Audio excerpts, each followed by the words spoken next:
Esta tarde invitamos a todos los hermanos a participar en una marcha o en una expresión que vamos a vivir juntos el pueblo de Dios, los cristianos y todos aquellos que amamos la vida. En el centro, a las 16 horas, hay una convocatoria a unirnos. Ayer en el obelisco hubo 500.000 de personas y podemos decir que la mayoría eran cristianos. Más de 1.200, 1.500 colectivos se movilizaron para ir hasta el obelisco y manifestarse allí acerca de las dos vidas. Y tenemos que orar por nuestras autoridades, y esta tarde vamos a estar con nuestros hermanos y otros más en el centro de Neuquén también, manifestándonos y diciendo: nosotros amamos la vida y defendemos la vida también. Bien, abra su Biblia en Primera de Pedro, en el capítulo 2, y vamos a ir al verso 24 y 25. Heridas que sanan heridas. Y vamos a orar a nuestro Dios. Señor, gracias en esta mañana por esta oportunidad que nos das para estar juntos, reunidos en tu nombre. Y gracias por tu palabra, Señor, este libro que nos hace tanto bien a nuestras vidas, nos fortalece, nos edifica, nos ayuda, nos guía, nos aconseja, nos instruye, nos enseña y, Señor, nos muestra el camino hacia ti. Gracias por tu palabra, Señor. Gracias porque es luz. Gracias por esta luz que hay en tu palabra, Dios. Queremos recibir de ti el consejo y esta dirección para nosotros. Gracias en esta mañana, Señor. En el nombre de Cristo Jesús. Amén.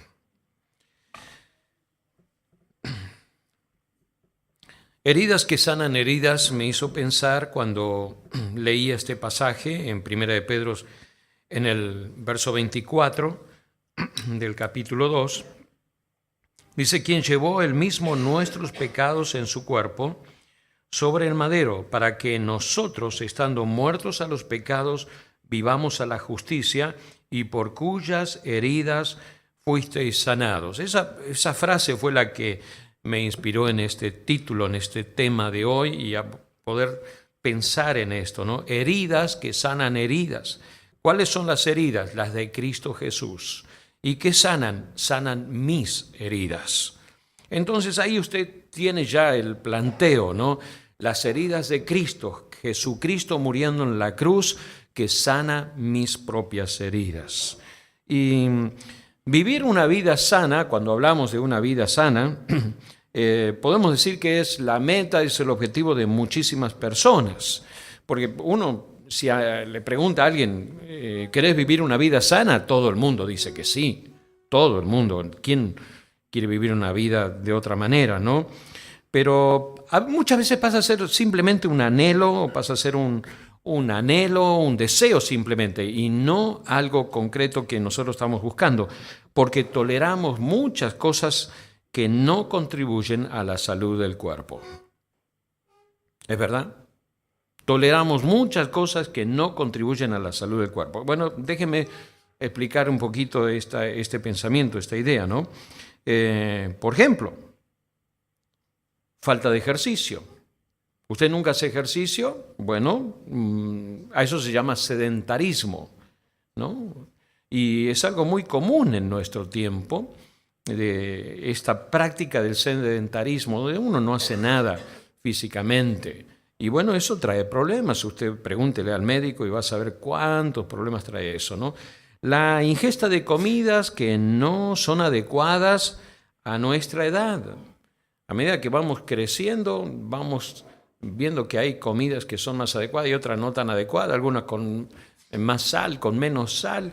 Si usted no atiende todas estas situaciones, va a tener problemas. Tarde o temprano va a tener problemas, Se me entiende, ¿no? Porque a veces toleramos muchas cosas que no contribuyen a la salud, y nuestro cuerpo padece por eso. Pero también padece nuestro interior, porque somos una unidad. El ser humano es una unidad. Cuerpo, alma y espíritu, dice la palabra de Dios. Entonces, si uno no atiende su cuerpo, sufre su espíritu también. Sufre. Y pasamos con algunas dificultades. Tenemos algunas dificultades. Nuestro cuerpo padece. Ahora, en este contexto de la necesidad de una salud integral, esto que estoy mencionando, usted lo tiene ahí en el tríptico que le entregamos esta mañana. En este contexto de la salud integral, estaba mirando esto. Encontré en la NTV, la Nueva Traducción Viviente, dice: sobre todas las cosas cuida tu corazón, porque éste determina el rumbo de tu vida. Me encantó esta frase de la NTV. Cuida tu corazón, porque éste determina el rumbo de tu vida. ¿Quién es el que va a determinar entonces el rumbo, el accionar, el camino, el futuro de tu vida? Tu corazón. Tu corazón. ¿Y qué tiene que ver? Vamos a ver, ¿no? Que tiene muchísimo que ver. La manera de cuidar el corazón es permitir que Él ocupe el primer lugar. La mejor manera de cuidar nuestro corazón es permitir que Dios ocupe el primer lugar. Y ese es nuestro tema de este año. Dios ocupando el primer lugar. Y es la mejor manera de cuidarnos interiormente, cuidar nuestro corazón. Dios tiene la respuesta que nuestro corazón necesita. Solamente Él puede sanar las heridas más profundas y llenarnos de paz, gozo y propósito en la vida.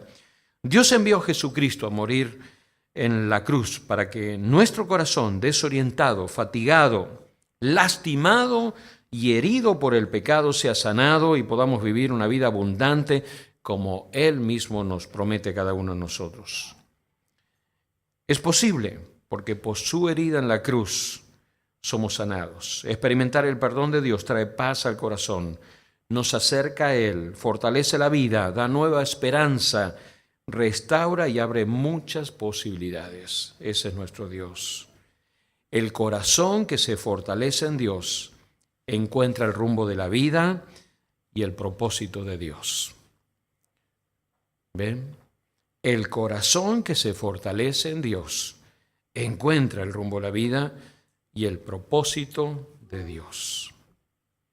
En estos dos versículos que tenemos aquí, justamente en el verso 24 y el verso 25, mirándolo y leyéndolo varias veces, encontré que aquí hay dos cosas básicamente que dice Dios acerca de las personas, dice de nosotros. Dice de las personas en general y dice de las personas también de los creyentes. Porque recuerden que Pedro está escribiendo a creyentes que estaban en la diáspora, que se habían dispersado en el Ponto, en lo que es el Asia Menor, lo que hoy día es Turquía. Toda esa región por allí estaban todos dispersos por todas partes, y él escribe esta carta que fue pasando de pueblo en pueblo, de comunidad en comunidad, para que la gente la lea, y Pedro le escribe mayormente a hombres y mujeres que habían tenido un encuentro con Jesucristo. Y acá, al terminar esta sección, él dice dos cosas acerca del ser humano, de todas las personas. Y quiero hablarlo en términos del pasado y en términos del presente, el mismo término. Fíjense en verso 24. Quien llevó él mismo nuestros pecados en su cuerpo sobre el madero. Vamos a detenernos aquí en esta frase. Quien llevó él mismo nuestros pecados. Llevó, habla del pasado, habla que Dios llevó nuestros pecados. Quiere decir aquí que podemos decir, bueno, éramos pecadores. Le está hablando Pedro a los creyentes, ustedes eran pecadores. Pero también está diciendo que el ser humano es un pecador. Entonces usted está en estas dos posibilidades. O usted es un pecador o usted era un pecador. ¡Wow! Es fuerte esto. Claro que es fuerte, pero es la verdad. O usted es un pecador o usted era un pecador. ¿Cuál es la gran diferencia? Éramos pecadores, dice Pedro aquí, antes, porque no habíamos conocido a Jesucristo. No habíamos tenido un encuentro personal con Él. Entonces vivíamos en el pecado. Y si una persona no tiene un encuentro con Jesucristo, no tiene un encuentro con Dios, no puede decir que era. Lo único que le queda para decir es que es. Es duro, es muy fuerte decir yo soy un pecador. Es muy fuerte decirle a alguien que es un pecador. Yo no se lo estoy diciendo, la Biblia lo dice. Que si usted no tiene a Jesucristo, es un pecador. Y bueno, ¿qué quiere decir eso? ¿No? Uno diría, bueno, ¿qué quiere decir esto? Bueno, esto quiere decir muchísimas cosas que nos dice la misma palabra de Dios. Por ejemplo, el Salmo 38, verso 4, que aparece ahí también en la pantalla, dice, mi pecado pesa sobre mi cabeza, es una carga que ya no puedo soportar. Eso es el pecado. El pecado es una carga, es un peso que pesa sobre las personas, sobre los individuos, sobre nosotros. Y tenemos que hacer algo. Y nosotros realmente como personas no podemos hacer absolutamente nada para sacarnos ese peso. Lo único que nosotros podemos hacer es ir a la cruz de Cristo y decirle, Señor Jesús, perdona mis pecados, sácame la carga. En ese libro El Peregrino de Juan Bunyan, escrito ya hace más de 100 años, él comienza con esta figura de peregrino caminando con una pesada mochila, una tremenda carga, y cuando llega a la cruz de Cristo, él se arrodilla a la cruz y lo primero que hace es se saca la mochila y la tira a un costado. ¿Por qué? Porque Jesucristo trae esa libertad, esa carga. Si no leyó el libro, le recomiendo que lo lea. Pregunte, porque todavía existe ese libro. Búsquelo y léalo. Va a ser una excelente lectura para usted. Mi pecado pesa sobre mi cabeza. Pero dice en Isaías 53, verso 4, ciertamente Él cargó con nuestras enfermedades y soportó nuestros dolores, pero nosotros lo consideramos herido, golpeado por Dios y humillado. Mire cómo habla aquí acerca del pecado. Ciertamente Él cargó con nuestras enfermedades y soportó nuestros dolores. Aquí habla acerca de la condición pecaminosa del hombre como una enfermedad y como un dolor. Es ese dolor permanente, es ese dolor constante de la persona que busca alivio, que busca paz, que busca tranquilidad, que busca sosiego y no lo encuentra. ¿Por qué? Porque el pecado es una carga, es un dolor, es una aflicción, es una enfermedad constante, latente, que no sale del ser humano. Y el hombre necesita paz y necesita liberación. Por eso Pedro dice que Él llevó nuestros pecados en su cuerpo sobre el madero. Allí Jesucristo llevó nuestras cargas. Él murió en la cruz, no por ser un mártir. Jesucristo no fue un mártir. Él es nuestro Salvador. Él cargó con sus pecados y los míos en la cruz del Calvario para darnos paz, para darnos libertad. Él vino a satisfacer la justicia de Dios que dice, sin derramamiento de sangre no hay remisión de pecados. No hay ninguna forma de ser libre de esta enfermedad, de este dolor, de esta tragedia que el hombre vive y que le lleva a la muerte y la aleja de Dios constantemente. Sus heridas sanan mis heridas. Sus heridas son las que sanan mi enfermedad, mi dolor. En Isaías 53, verso 5 dice, mas el herido fue por nuestras rebeliones, molido por nuestros pecados, el castigo de nuestra paz fue sobre él, y por su llaga fuimos nosotros curados. Cuando Pedro escribe este versículo 24, como lo dije la última vez que hablé, él aquí hay 6 referencias a Isaías capítulo 53. Una buena tarea, usted busque esas 6 referencias. Yo ya se las di la vez pasada. Esta es una de las referencias. Pedro utiliza la palabra de Dios para enseñar a la gente, para enseñar al pueblo, para enseñar a las personas, porque la palabra de Dios es instrucción, la palabra de Dios es vida, la palabra de Dios es claridad, la palabra de Dios edifica, corrige. Eso hace la palabra de Dios y Pedro la utiliza. Y él dice acerca del pecado, él fue herido por nuestras rebeliones. Ahora habla del pecado como una rebelión. Molido por nuestros pecados. Hay otra de las Biblias que habla acerca de iniquidad. Cuando miraba esto de las rebeliones y acerca de la rebelión es una violación de una ley, es la violación de un deber o un principio moral. Eso es una rebelión. Y Dios utiliza muchas palabras para que nos quede claro. Pues nosotros somos a veces pensamos que somos inteligentes, y decimos, y nos jugamos con las palabras y jugamos con las palabras. Jugamos con las palabras y yo no soy tan pecador, yo no soy pecador, yo no soy malo. Todos los días trabajo, atiendo mis cosas, voy a mi casa, mantengo mi familia, soy una buena persona. Y Dios dice, sí, ¿y tus rebeliones? ¿Qué mis rebeliones? ¿Qué tiene que ver eso conmigo? Yo no soy ningún rebelde. Yo no soy ningún rebelde, ninguna persona rebelde. Dios dice, bueno, eres un rebelde. Hay rebelión en tu corazón. ¿Y qué quiere decir eso? Es que has violado una ley. Y uno empieza a pensar, ¿no? ¿Cuándo violé una ley? Bueno, las leyes nuestras del Código Civil, bueno, las hemos pasado muchas veces. Pero lo que trasciende más es la ley de Dios. La ley de Dios que nos dice que no debemos pecar, porque el alma que pecare, esa morirá. Y el pecado es lo que nos condena delante de Dios. Hemos mentido, hemos faltado. De los 10 que están en el decálogo de Dios, hemos fallado muchas veces a más de uno de esos. Y todavía decimos, no soy rebelde. Pues tenemos que mirar la palabra de Dios, mirar el consejo de Dios y ser honestos. Y me doy cuenta que mi honestidad me vence. Porque delante de Dios soy un pecador, soy un rebelde. Y dice molido por nuestros pecados. Molido, ¿no? ¿Qué es esto de molido? Hecho pedazos, disgregado.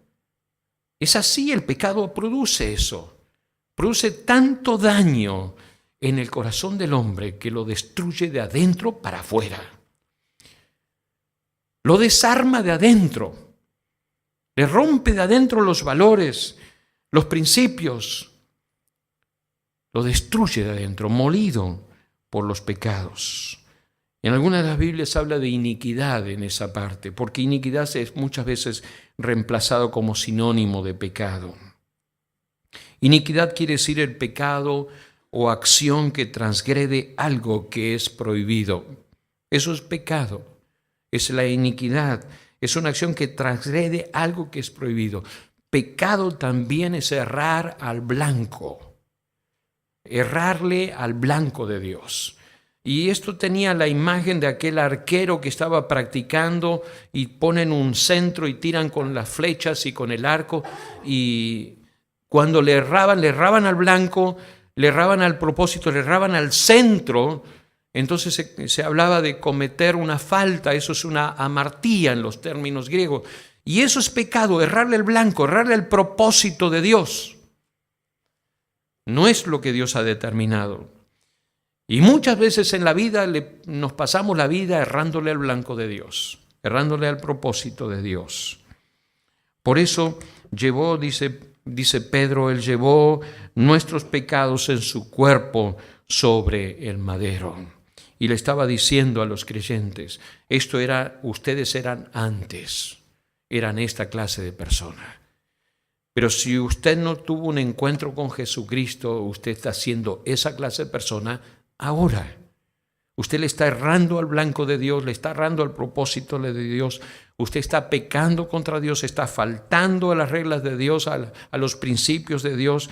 Usted está llevando una carga pesadísima sobre su cabeza, sobre su espalda, y no puede dejar de hacerlo, porque el pecado le ata, le esclaviza. En Isaías 53, verso 6 también dice: todos nosotros nos hemos extraviado como ovejas. Hemos dejado los caminos de Dios para seguir los nuestros. Sin embargo, el Señor puso sobre él los pecados de todos nosotros. Vamos a hablar un poquito más de esto inmediatamente. Pero dice acá: nos hemos extraviado como ovejas, hemos dejado el camino de Dios para seguir los propios, los nuestros, seguir nuestros propios caminos, dice la versión NTV. Eso es otra de las características del ser humano que está lejos de Dios y que no lo tiene en cuenta Dios, que no han tenido un encuentro con Dios. Vive a su manera lejos de Dios, en perdición, por causa del pecado que no le deja enderezar su vida y caminar. Y nada puede hacer. Y una de las cosas que muchas veces gente me ha preguntado: ¿por qué hay tantas religiones en el mundo? ¿Por qué hay tantos caminos y hay tanta gente que sigue tantas cosas en este mundo pensando en cuanto a la religión? Y le digo: bueno, aquí está la respuesta. La respuesta es que cada cual anda por sus caminos, ¿no? El hombre es así. Hace su propio camino y quiere remediar su situación espiritual buscando lo que le hace bien, buscan maestros que le hablan lo que quieren escuchar y buscan aquellas filosofías, pensamientos, religiones que le hacen bien a su entendimiento, pero no le resuelven su problema. No le resuelven. Dios es el que resuelve el problema. ¿Por qué? ¿Por qué es Dios? ¿Por qué Dios se destaca sobre...? Y uno diría: bueno, pero ustedes piensan de esta manera, entonces son como orgullosos y soberbios por su pensamiento. De ninguna manera, de ninguna manera. Porque Dios envió a Jesucristo a este mundo a morir en la cruz del Calvario y Él resucitó. El único que resucitó es Jesucristo. Y Pablo lo dice muy bien: si Cristo no hubiera resucitado, vana, absolutamente vana sería nuestra fe. Ninguna de las religiones, ninguno de los pensamientos, ninguna de las filosofías que el hombre ha diseñado o ha generado o ha recibido de la historia habla de una muerte y habla de una resurrección. Ninguno habla de una muerte de sustitución. Ninguno lo dice. ¿Por qué? Porque no tenía la autoridad para decirlo. Solamente Dios lo tuvo. Y solamente Dios es el que lo hizo, enviando a Jesucristo, haciéndose hombre, viniendo a este mundo, muriendo en una cruz y resucitando. El único que resucitó es Jesús. Él es Dios. Él es el Dios verdadero. Él es el único camino al Padre. Él es el único Salvador. Él es el único que murió en mi lugar. Él es el único que me da vida. Él es el único que me sostiene. Él es el único que viene a ser mi Dios, mi Señor, y es el único que me enseña a vivir como debo vivir. En Romanos 6, capítulo 11, hay un versículo allí, pero le invito a abrir su Biblia en el libro de Romanos. Un excelente capítulo de las Escrituras, Romanos 6, que tiene muchísimo para enseñarnos. Y Pablo en este capítulo 6 de Romanos hace un paralelo entre la persona de Jesucristo y nosotros los creyentes. Está para estudiarlo realmente este capítulo y uno va descubriendo cada vez más cosas acerca de él. Pero quiero detenerme en el versículo 11, que dice aquí: así también vosotros, considerados muertos al pecado, pero vivos para Dios en Cristo Jesús, Señor nuestro. ¿A quién le está hablando? ¿Eh? ¿A quién está hablando? Bueno, vamos a ver. Así que también vosotros, ¿a quién le habla? A los creyentes. Bueno, ya tenemos claro, nos habla a nosotros, a los que hemos confiado en Jesucristo. ¿Qué más dice? Consideraos muertos al pecado, pero vivos para Dios. Observen ustedes, considérense muertos al pecado. ¿Qué quiere decir? No tengas nada que ver con lo que es pecaminoso. No tengas nada que ver con aquello que destruye la vida, con aquello que antes conocías muy bien, con aquello que antes vivías, con aquello que antes era tu carga, era tu mochila, era tu peso. Nada de eso tiene que ver ahora. Bueno, ¿qué más dice? Dice acá, entonces, consideraos muertos al pecado, pero vivos para Dios en Cristo Jesús, Señor nuestro. Dice, no tengas nada que ver con aquello, pero sí tiene que ver con esto. Ocúpate, entonces, ¿en qué te tenés que ocupar? Ocúpate en aquellas cosas que te edifican, que te sanan, que te ayudan. No hay grises, no hay grises en la vida cristiana. Yo no puedo jugar con el pecado. No hay gris. O es negro o es blanco. O estoy o no estoy. Jesús dijo, el que conmigo no junta, desparrama. ¿Amás a un señor o aborreces al otro? ¿Se entiende? Ahora el problema es nuestro. El problema es nuestro porque nosotros queremos caminar en el gris. Decimos, no, Dios no es tan... No, porque... Entonces queremos fundamentar y argumentar lo que Dios no argumenta. ¿Y el resultado saben cuál es? Problemas. Acompáñenme en capítulo 6, versículo más abajo, en el versículo 16. Yo le digo, estudie este capítulo 6 de Romanos, es excelente. Cuánta claridad ilustra la palabra de Dios. Y muchas veces nosotros vivimos en esos grises, en esas oscuridades, en esas ambivalencias de la vida, que no sabemos para dónde ir, dónde hacer, qué hacer, porque no dejamos que la palabra de Dios entre en nuestra vida, en nuestro corazón.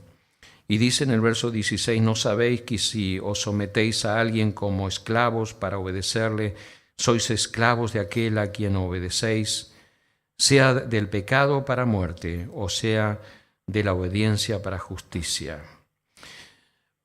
El apóstol Pablo habla de algo que la gente entendía, pero excelente, muy bien. A nosotros nos cuesta entender. ¿Cuándo se abolió la esclavitud en Argentina? La asamblea, 1813, la asamblea del año 13, ¿no?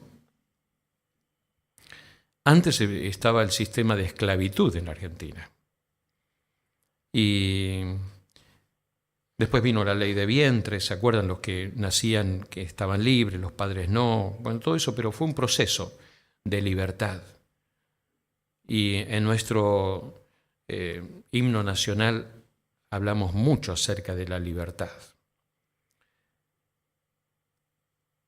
Pero como dice el trío Mar del Plata y mi amigo Pancho Martel, el hombre no es libre por afuera porque no es libre por adentro. Y hablamos mucho de la libertad externa, pero somos esclavos por adentro. Y la verdadera libertad se vive solamente bajo autoridad. Parecería una contradicción de términos. ¿Cómo? ¿Libertad bajo autoridad? Sí. La única libertad verdadera se vive bajo autoridad. Conocerás la verdad y la verdad te hará libre. ¿Quién es la verdad? Jesucristo. Si no eres un esclavo de Jesucristo, si no eres un esclavo de Jesucristo, eres un esclavo del pecado. Eres un esclavo de ti mismo y nunca vas a tener libertad. La verdadera libertad se vive bajo la autoridad de Jesucristo. Romanos 6:16 dice, ¿no sabéis que si os sometéis a alguien como esclavos para obedecerle, sois esclavos de aquel a quien obedecéis? Pablo estaba hablando acerca de la esclavitud. Y es esta esclavitud que trasciende, Pablo está hablando de una esclavitud que trasciende los tiempos, que trasciende el año 13, que trasciende la esclavitud que dominó por muchísimos años el Imperio Romano, los imperios, los grandes gobiernos y las naciones del mundo.